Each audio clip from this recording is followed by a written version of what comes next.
gabadha uu ka dhintayna suldaan afjeex ayaan ku daraynaa haddii aad diidana tolka waan kaa saaraynaa maanta waxaan soo qaadanaynaa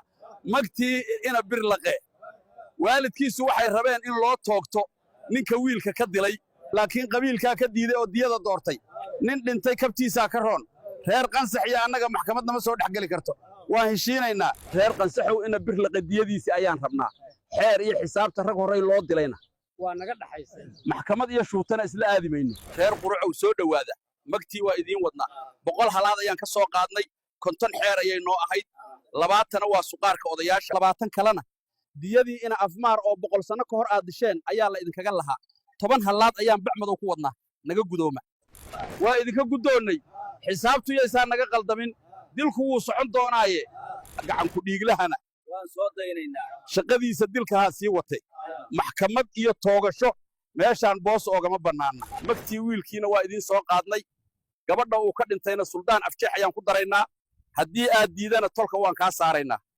wiilkaygii bacmadow kaliya miyaa la iiga keennay waxaan rabay in la ii toogto ninka i gablamiyey